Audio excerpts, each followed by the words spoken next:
Dear students, good morning.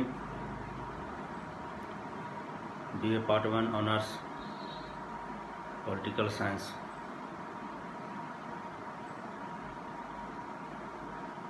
इसके पहले के दो क्लासेज में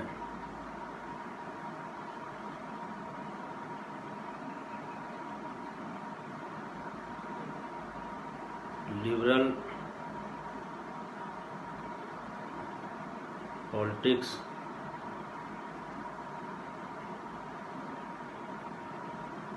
के बारे में देख रहे थे।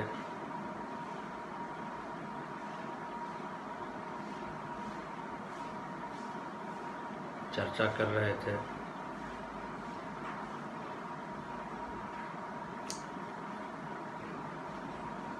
लिबरल व्यूज और पॉलिटिक्स, राजनीति के उदारवादी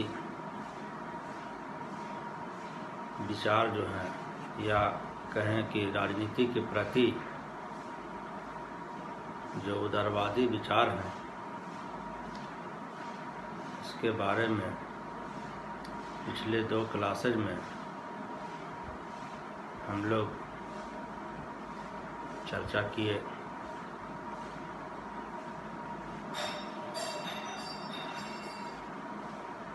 आज मैं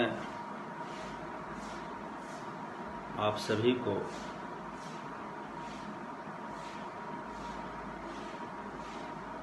राजनीति के प्रति या राजनीति के जो मार्क्सवादी दृष्टिकोण है,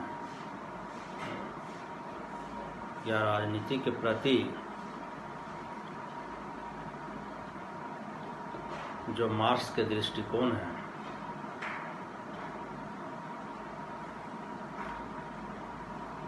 उसके बारे में बताने का प्रयास करेंगे।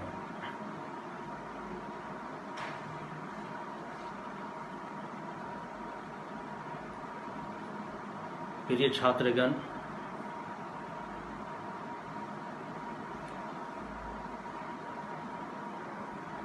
हम उदारवादी चिंतन की चर्चा कर रहे थे।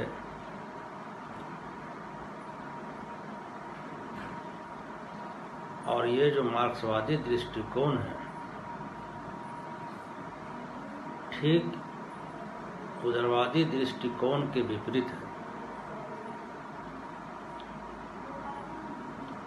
जहाँ उदारवादी दृष्टिकोण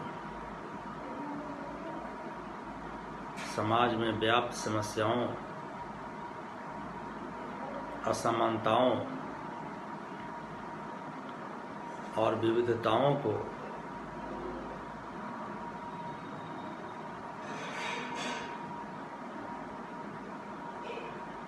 नेचुरली मानता है और इसमें सुधार लाने के लिए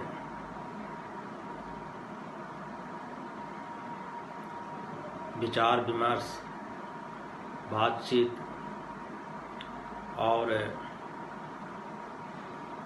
शांतिपूर्ण तरीकों में विश्वास करता है। ठीक इसके विपरीत मार्क्सवादी दृष्टिकोण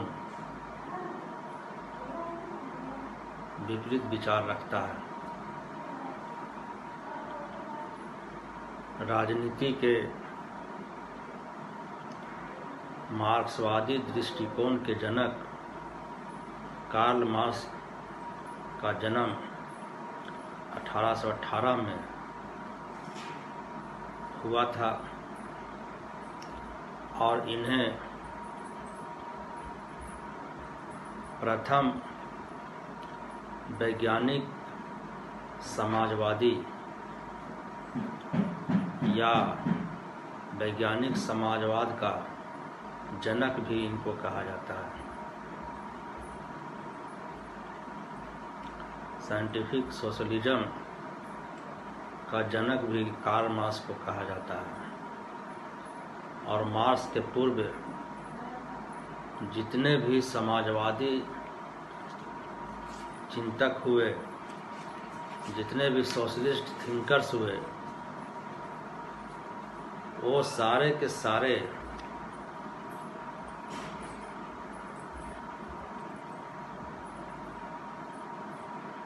उनके चिंतन का जो आधार था वह स्वपन लोकीय था।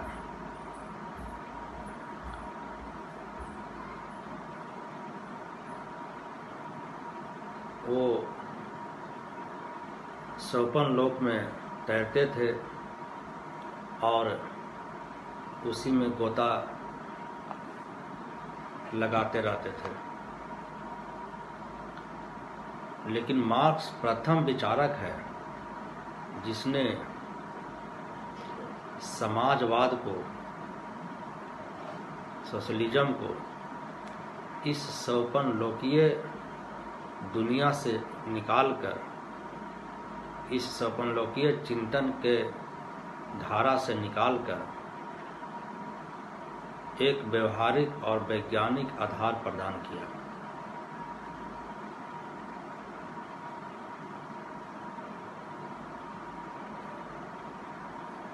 व्यवहारिक भी और वैज्ञानिक भी। इनके चिंतन में ये दोनों विशेषताएं परिलक्षित होती है और इसी कारण आज के राजनीतिक चिंतन और वस्तुतः न केवल राजनीतिक वरन समस्त चिंतन को जितना कार्ल मार्क्स ने प्रभावित किया उतना शायद ही कोई कर पाया हो। विश्व के मजदूरों एक हो जाओ, मार्क्स के इस उद्घोष से सोवियत रूस, क्यूबा, वियतनाम, चीन और यूरोप के विभिन्न राज्यों में एक नवीन व्यवस्था को जन्म दिया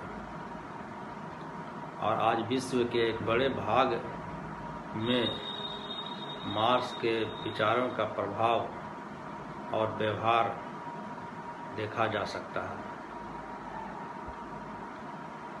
यह स्थिति राजनीति के मार्क्सवादी दृष्टिकोण के अध्ययन के महत्व को स्पष्ट करती है।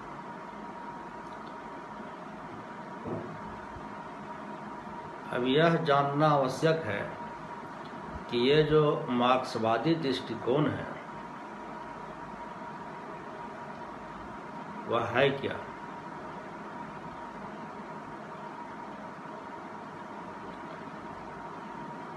राजनीति के मार्क्सवादी दृष्टिकोण का जो जन्म हुआ वह कार्ल मार्क्स के चिंतन, खास करके उसके जो पुस्तकें हैं, साम्यवादी घोषणा पत्र, कम्युनिस्ट मैनिफेस्टो और पूंजी दास कैपिटल के कारण हुआ। ये जो दो पुस्तकें हैं ये कार्ल मार्क्स के महत्वपूर्ण पुस्तकों में शुमार हैं। आज मार्क्सवादी दृष्टिकोण जो है विविध आयामों को लिए हुए अपने व्यापक रूप को धारण कर लिया है, जिसका जो मूल आधार है वह कार्ल मार्क्स की विचारधारा है, लेकिन जिसे केवल कार्ल मार्क्स की विचारधारा के आधार पर नहीं समझा जा सकता। इसके लिए कार्ल मार्क्स के चिंतन के साथ साथ एंजेल्स, प्लेखनाफ, लेनिन, बुखरिन, स्टालिन, ग्राम्शी, लुकाच, माओ, यूरोपियन साम्यवाद, न्यू लेफ्ट तथा फ्रैंकफर्ट स्कूल द्वारा की गई कार्ल मार्क्स के विचारों की व्याख्या को समझना भी आवश्यक है।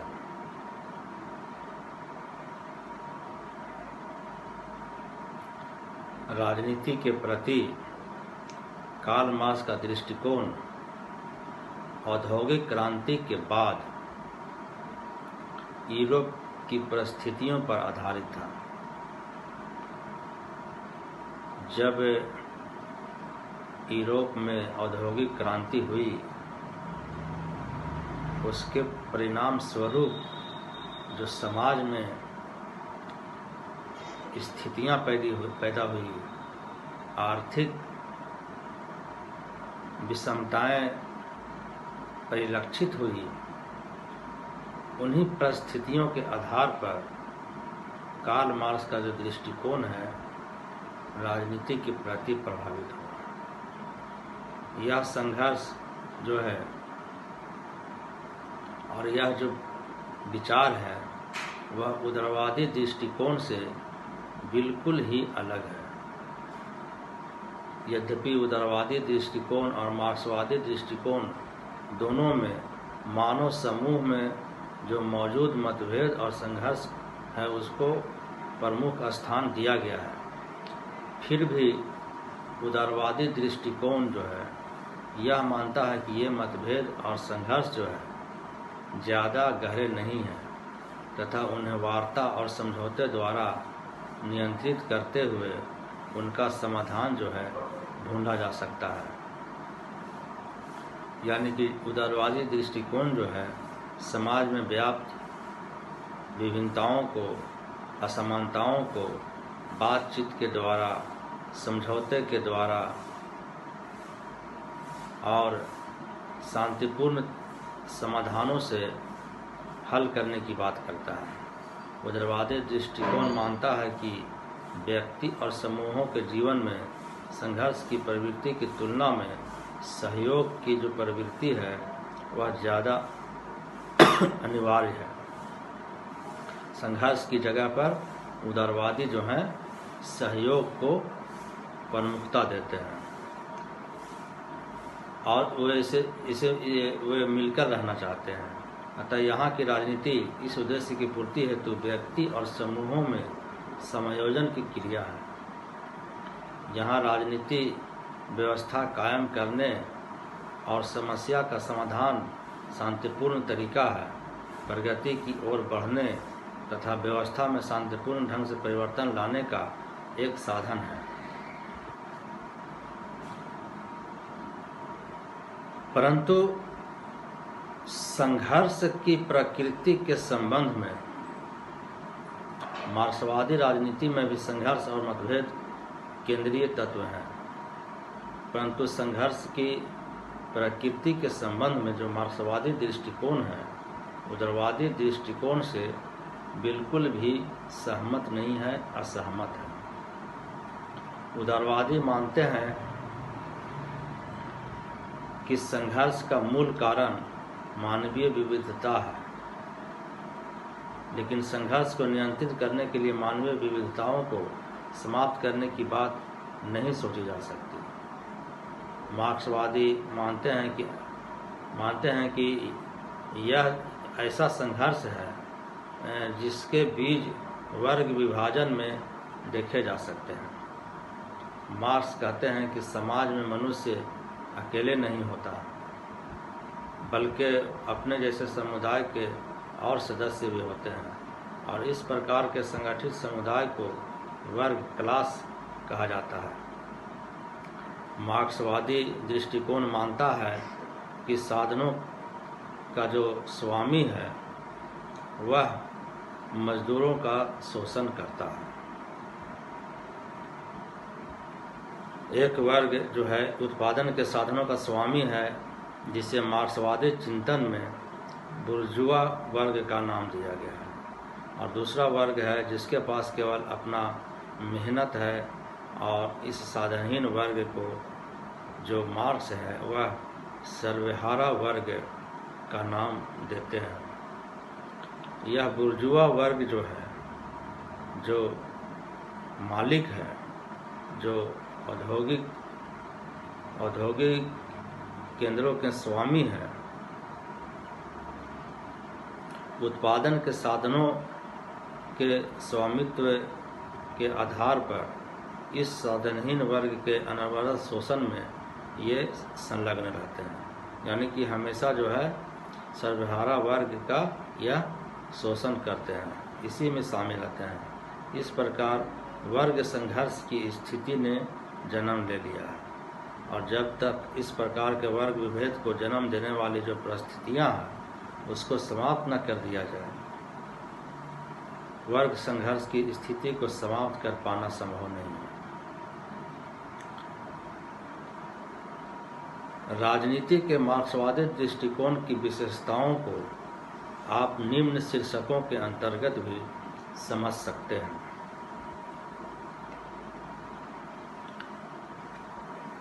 मानवीय दृष्टिकोण व्यक्ति पर समग्र सामाजिक संबंधों के संदर्भ में विचार करता है।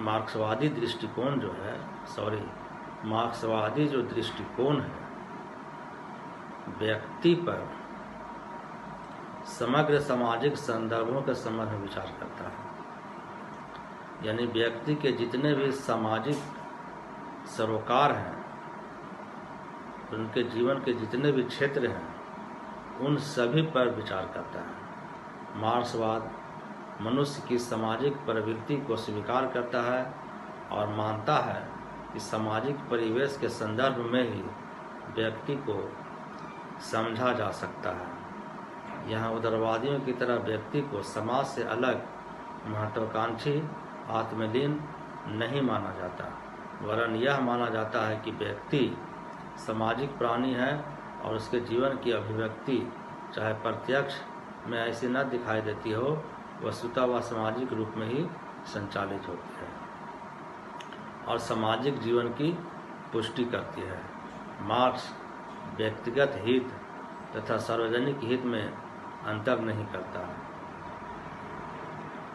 मार्क्सवादी दृष्टिकोण इस बात पर भी बल देता है कि सामाजिक और समाज के संदर्भ में ही मनुष्य के विभिन्न पक्षों को समझा जा सकता है। मार्क्सवादी कहता है कि सामाजिक जीवन के विविध पक्ष, चाहे वह आर्थिक हो, सामाजिक हो या राजनीतिक हो, एक दूसरे के साथ गहरे रूप में जुड़े हुए हैं, एक दूसरे से अन्योन्याश्रय संबंध रखते हैं। अतः न तो एकांकी व्यक्ति का अध्ययन संभव है और न ही सामाजिक जीवन के जो अन्य पक्ष हैं उससे अलग रहा जा सकता है। और मार्क्सवादियों का लक्ष्य है कि संपूर्ण सामाजिक जीवन का अध्ययन ही समाज में व्याप्त असमानताओं को दूर करने में सहायक साबित हो सकता है।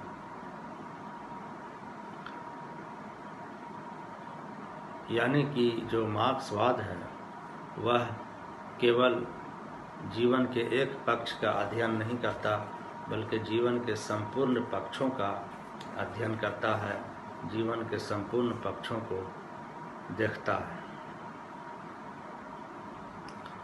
नंबर 2, समाज व्यवस्था का आधार जो है व्यक्ति नहीं वरन वर्ग है। यानी समाज में जो व्यवस्था है उसका जो आधार है वह व्यक्ति नहीं है बल्कि समाज है। समाज से, वर्ग से समाज बनता है, न कि एक व्यक्ति से समाज बनता है। मार्क्स के अनुसार समाज की व्याख्या हेतु आधारभूत इकाई व्यक्ति नहीं बल्कि वर्ग है।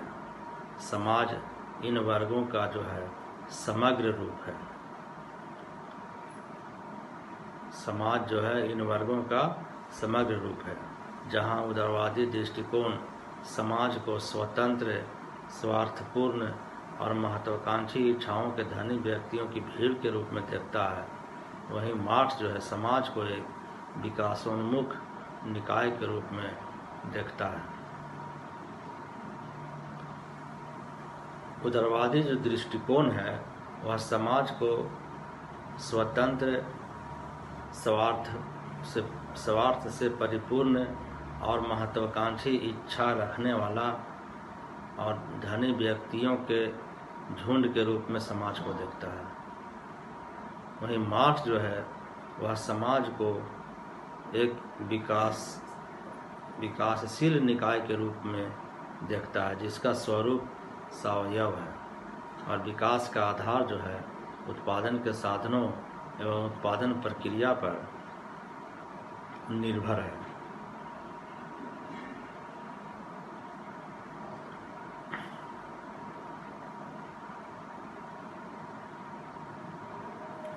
नंबर 3, आर्थिक व्यवस्था। उत्पादन जो प्रक्रिया है, राजनीति और समस्त व्यवस्था का जो है वह निर्णायक तत्व है। मार्क्स कहते हैं कि जो आर्थिक व्यवस्था है, जो उत्पादन की जो प्रक्रिया है, उत्पादन की प्रक्रिया को मार्क्स जो है आर्थिक व्यवस्था के रूप में देखते हैं और इस आर्थिक व्यवस्था को मार्क्स जो है राजनीति और समस्त व्यवस्था के लिए आधार मानते हैं, निर्णायक तत्व मानते हैं। मार्क्सवादी दृष्टिकोण के अनुसार राजनीति और समस्त व्यवस्था उत्पादन प्रक्रिया और आर्थिक तत्वों से संचालित होती है। उत्पादन की प्रक्रिया में निरंतर जो है विकास होते रहता है। उत्पादन की जो प्रक्रिया में जो है निरंतर विकास होता रहता है। उद्योग धंधे स्थापित हैं, उसमें भी विकास होते रहता है। खेती किसानी में भी विकास होते रहता है। तो यह जो विकास है अनवरत चलते रहता है और उत्पादन की व्यवस्था में होने वाले परिवर्तनों के परिणाम स्वरूप ही समस्त व्यवस्था जो है सामाजिक, राजनीतिक और आर्थिक उसमें परिवर्तन होते रहते हैं। मार्क्स अपने इस विचार की व्याख्या करते हुए कहते हैं कि जब उत्पादन के तरीके बहुत आसान थे, बहुत सरल थे और शिकार ही जीवन यापन का मुख्य साधन था, तब जो है आदिम साम्यवादी अवस्था थी। खेती और पशुपालन के युग ने दास अवस्था को जन्म दिया। यानी कि खेती और पशुपालन जब होने लगा, उसी समय से नौकर रखने की, सेवक रखने की, दास रखने की, गुलामी रखने की प्रथा शुरू हो गई।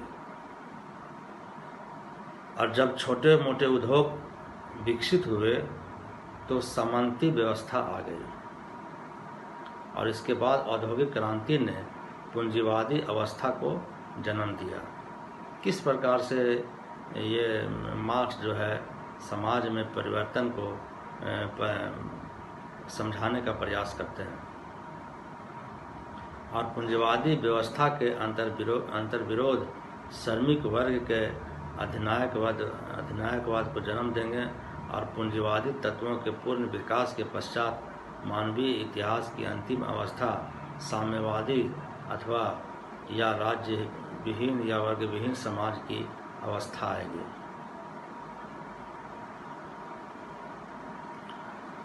मार्क्सवादी दृष्टिकोण इस बात पर बल देता है कि प्रत्येक युग की, प्रत्येक समय की जो समस्त सामाजिक व्यवस्था पर इसी वर्ग का आधिपत्य होता है, जिसे उत्पादन के साधनों पर स्वामित्व प्राप्त होता है। उत्पादन के समस्त साधनों पर उसका स्वामित्व होता है। वर्तमान समय में जो पूंजीवादी व्यवस्था है, मार्क्स कहते हैं कि वर्तमान समय में जो पूंजीवादी व्यवस्था है, उसके अंतर्गत पूंजीपतियों ने अपनी धन संपदा के बल पर, रुपये पैसे के बल पर राजनीति और राजनीतिक व्यवस्था पर भी आधिपत्य कर लिया है। ये मार्क्स का विचार है कि धन के बल पर, पैसे के बल पर यह जो स्वामी वर्ग है, जो मालिक वर्ग है, वह राजनीति और राजनीतिक व्यवस्थाओं पर कब्जा जमा लिया है, आधिपत्य कर लिया है और समस्त राजनीतिक कार्य व्यवहार जो है पूंजीपति वर्ग की इच्छा अनुसार ही संपन्न होते हैं। यानी कि जैसा पूंजीपति वर्ग इशारा करते हैं वैसा ही राजनीति में बैठे लोग उनके अनुसार और उनके अनुकूल नीतियों का निर्माण करते हैं। और इस प्रकार जो है संपत्तिशाली वर्ग राजनीति तो संपत्तिशाली वर्ग का दास हो जाता है और सामाजिक जीवन के समस्त कार्य व्यवहार आर्थिक संबंधों से ही संचालित होते हैं।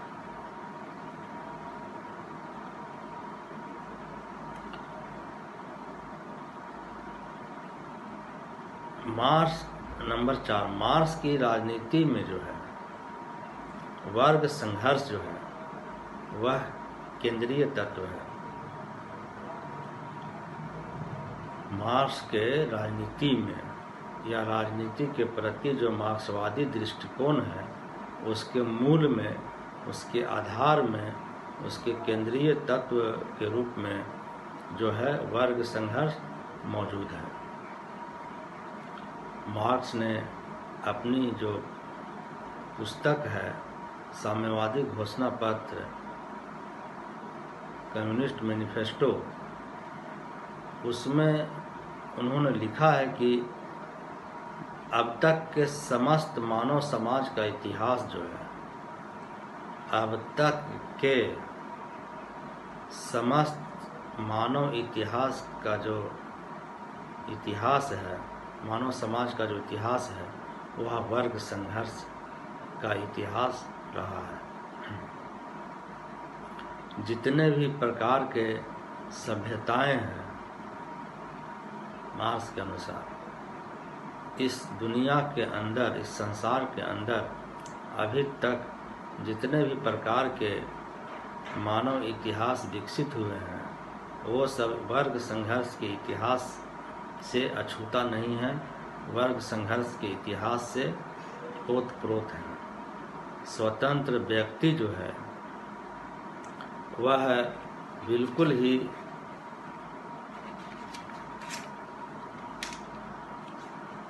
स्वतंत्र व्यक्ति और जो दास है, अमीर तथा सामान्य जन, भूस्वामी तथा भूदास, श्रेणीपति तथा दस्तकर, संक्षेप में उत्पीड़क तथा उत्पीड़ित निरंतर एक दूसरे के विरोधी रहे हैं। यानी शोषक और शासित जो हैं, शासक और शोषित जो हैं, दोनों के शुरू से एक दूसरे के विरोधी रहे हैं। और अनवरत कंटिन्यू कभी लुक छिपकर और कभी खुलकर एक दूसरे के विरुद्ध संघर्ष करते रहे हैं।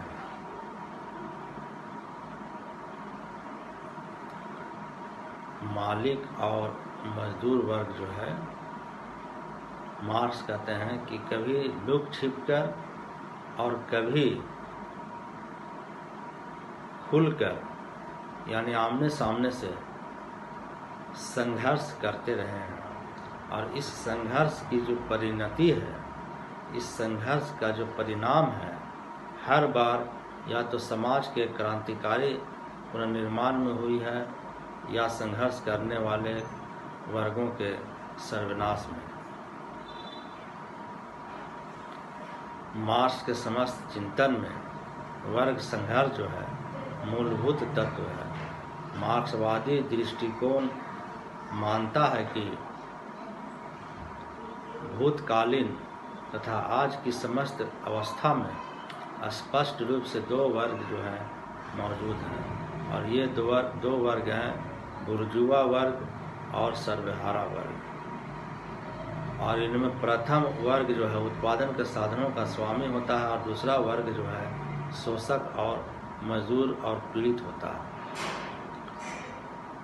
और सर्वहारा वर्ग जो है हमेशा इनका शोषण करता है और इसके जीवन यापन का अन्य कोई साधन नहीं होता है। जिस वर्ग के पास उत्पादन के साधनों का स्वामित्व है वह वर्ग जो है अपने इस स्वामित्व के बलबूते पर निर्धर श्रमिक वर्ग का निरंतर शोषण करता है। यह वर्ग संघर्ष की बुनियाद है और इसी कारण वर्ग संघर्ष जो है हमेशा से चला आ रहा है।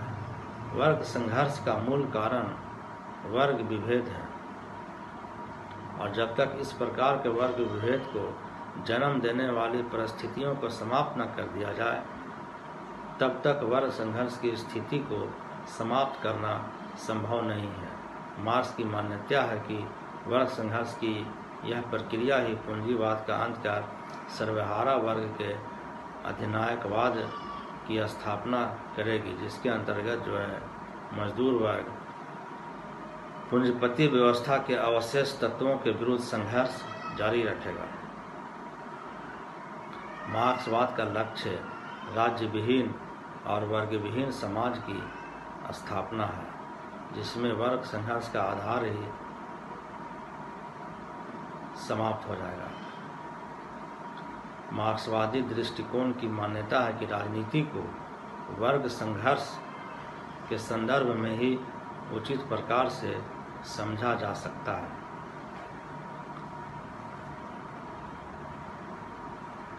तो आज के लिए इतना ही। नेक्स्ट क्लास में हम लोग इस चैप्टर को देखेंगे और इस पर चर्चा करेंगे। इसके बारे में मार्क्सवादी दृष्टिकोण के बारे में, राजनीति के प्रति जो मार्क्सवादी दृष्टिकोण है उसके बारे में नेक्स्ट क्लास में हम लोग अन्य तथ्यों पर चर्चा करेंगे। आज के लिए इतना ही। धन्यवाद।